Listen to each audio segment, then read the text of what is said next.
आज जरा निवांत टाईम होता. म्हटलं चला काहीतरी एक्स्ट्राची कामं करून घेऊयात. आणि माझ्याकडला शेंगदाण्याचा कूट पण संपला होता, कारण रोजच्या भाजीमध्ये शेंगदाण्याचा कूट लागतोच आम्हाला.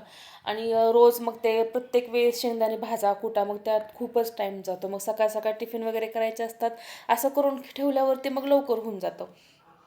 मग मी शेंगदाणे वगैरे भाजून घेतले.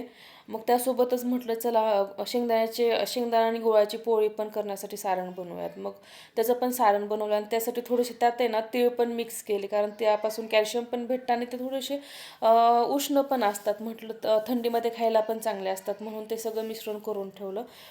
आणि हे करत करत एका साईडला मी ना आवळे पण शिजायला घातले होते. त्यापासून छान अशी आवळा कँडी बनवली, कारण माझे केस खूपच गळत आहेत. म्हटलं तर ट्राय तर करून बघूयात खाऊन कसं, म्हणजे केसांना काही फरक वगैरे पडतोय का. आणि नंतर मला पार्सल पण रिसीव झालं होतं मिशोवरून.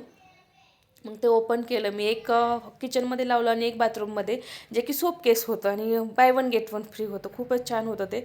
आणि नंतर दुसरं एक पार्सल होतं, जे की भरण्यासाठी जे रॅक वगैरे असतात ना, ते होतं. ते तर मला खूपच आवडलं. एवढं छान होतं, त्याची क्वालिटी तर एवढी छान होती ना.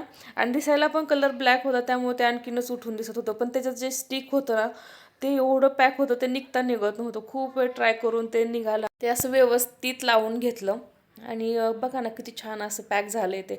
आणि यामुळं असं होतं की म्हणजे जे काय आपल्याला खिळे वगैरे ठोकावं लागतात ना, ते यामुळं त्याची गरज पडत नाही. आणि हे खरंच खूपच पॅक आहे. मला तर खूपच आवडलं, खूपच छान आहे. आणि तुम्हाला जर याची लिंक पाहिजे असेल ना, तर मला कमेंट करू शकता. आणि जर तुम्हाला माझे व्हिडिओ आवडत असतील ना, तर प्लीज माझ्या चॅनलला सबस्क्राईब करा. आजच्या व्लॉगमध्ये एवढंच. बाय.